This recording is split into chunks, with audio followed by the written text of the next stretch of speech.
Hello and welcome.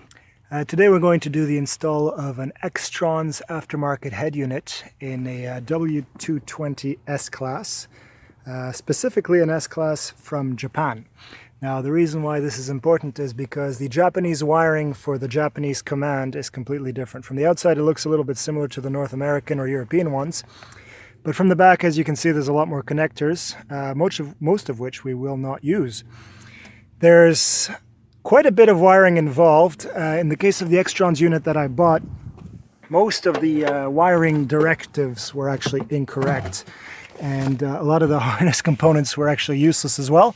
So I've just finished figuring out which wire will go where, and I'm going to give you a quick walkthrough of that. The first thing to note is that there is actually two harnesses that are going to come with the Xtrons unit. This is it over here. They both plug into this blue connector over here. The first harness, which we will use, has a power connector and another large one, a little white one over here, and a bunch of other loose wires. The second one, which is this one, has the same connector that plugs into the blue socket. However, it has a bunch more of these black connectors. We will not be using this.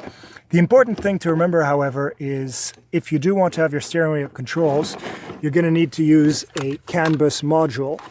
It looks like this. It actually was attached to the wrong harness. It was attached to this little white plug over here. So you have to disconnect it from that, set it aside for now. We're going to use it a little bit later. There's a bunch of functionality that's available with this head unit. You have rear view cameras, you have GPS, you have television, rear seat monitors, I assume, front dash cams, and a bunch of other stuff. My installation is going to be pretty simple. It's just going to be the audio. I have a rear view camera, a Wi-Fi antenna, GPS, and one single USB port. So the first step I want to talk to you about is actually modifying the harness on the Xtrons unit.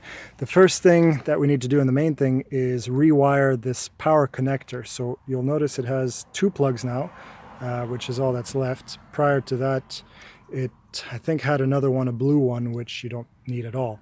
Now, the main problem is the pins aren't in the right place. So you actually will need to move the yellow battery power cable, so that's your 12-volt supply, to match up with the connector on the car. You'll notice with this one, there's two grounds on the right and a power cable on the bottom left. That unfortunately was kind of reversed in the Xtrons unit. So it'll be pretty obvious when you try to hook it up. It's the only connector that fits in that connector on the car side. So simply move that pin around, you pull on it, you reinsert it where it belongs. The next thing that you need to do is, with this little white plug here that will go into your CAN bus module, you're going to want to take the two green and black wires that plug into the left side here, closest to my thumb. Those are going to be your CAN high-low wires. Now I've terminated both of these with a pink and a green. The green is just simply the white wire, and the pink is the green and black stripe. I've put some bullet connectors on the end. These will connect to the wiring harness for your HVAC unit on the other side. So you're going to find that there's a couple of twisted cables here. Those are your CAN bus high-low wires that will go to your climate control unit. This one over here.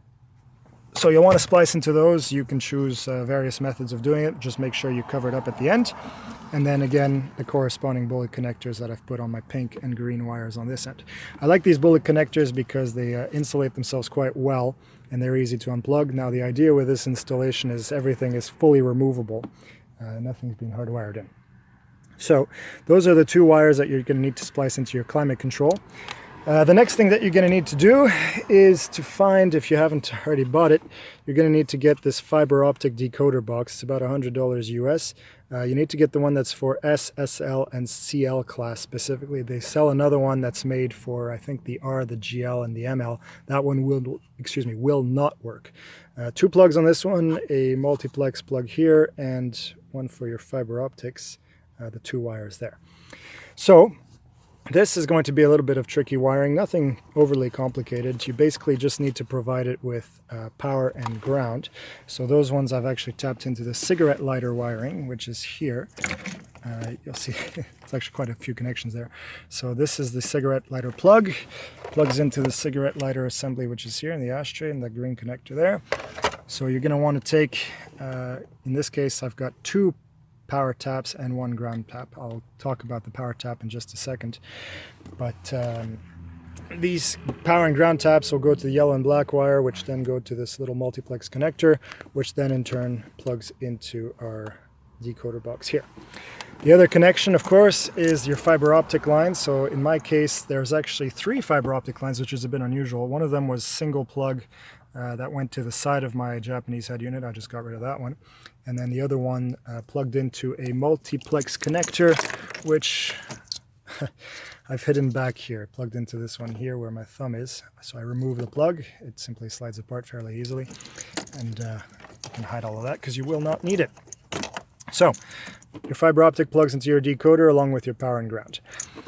I alluded earlier to a second power tap that I had into my ashtray wiring. That's actually going to be my my accessory on plug, the green one here. That's going to plug into the Xtrons head unit. You'll see there's a red wire here where I've put, well, basically my 12 volt. They've actually helpfully wired this one as ACC. So you can tell which one it is. ACC, you'll have to hook up to the 12 volt accessory. So that's only on with the ignition on from your cigarette lighter. Okay, moving on. From the cigarette lighter, there's actually 3 wires. You can see them here. There's a brown, there's a gray, and there's a black. They all have stripes, but we'll ignore those. The brown obviously is the ground, so that's where I got my ground tap. The black one is, in this case, the 12 volt switched, so on with ignition. That one went to my yellow wire here for the decoder box. And then the third wire, the gray one, we'll actually use as well with another tap. That's what this pink wire is here. That's the illumination wire. So that's the one that will energize when your headlights are on. And that will wire into the Xtrons head unit with their ILL wire here, to which I've put a bullet connector. That's simply to tell the Xtrons head unit that it's night and that it should turn on its button lighting, etc., etc. You don't have to do it, but I thought it was a good idea since I was there to have it wired in. Now, the other things that you're going to keep from the car wiring harness is simply the radio plug, which looks like this. That's for your radio antenna. You just need to keep that one, and it'll plug right into the Xtrons unit there. Everything else, so all these funky green plugs and other plugs and all that stuff, you can just simply tuck them away. I don't recommend cutting them. If ever you want to reverse the installation, that would probably be a bit of a problem, and just tuck them over to the side. The other thing here I have is my backup camera wiring. So I have my actual video input, and then I have my 12 volt signal wire. So that simply energizes when I get when I put the car in reverse. There's many ways you can wire this up. You can wire it straight from the gear selector. In my case, it's actually been wired in by somebody else. When I got the car, it was rewired into a weird module they had on the rear view mirror, which I got rid of. So at this point, I had the wire already run through the car, which made my job a lot easier. And that will plug into, on the Xtrons here, this blue connector, which is dedicated entirely to cameras. So you're going to plug in that signal wire into the one that's marked reverse. The actual video input, you'll see there's 2 of them. One of them here, backside video, which is very well translated. I can't zoom into it. Anyways, backside video. The other one is F-cam, which you don't want to use. That's for a front camera, if ever the case. Maybe you want to use that. Pretty much every other wire you're not going to use. So the last bit is these 2 RCA type plugs here. They go into the middle plug here, the white one. You want to get the gray one specifically. You'll notice there's also some black ones over here. Don't use those, use the gray ones. And they will plug into the harness for your decoder box, your fiber optic decoder box. You'll simply plug those into there. So that's all for the wiring. I'm going to plug everything else and plug everything in rather, and show you kind of what it looks like at the end, and then we'll put it all away and back together.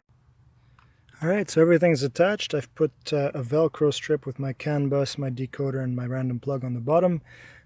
Every connector that I went over is hooked up. I've got my GPS antenna, my Wi-Fi antenna in there. Gonna try it soon. Alright, so as we can see, everything works. The volume keys make that change. If I press this, I can change the radio station, and then reverse gives me my camera. So all is good. Great.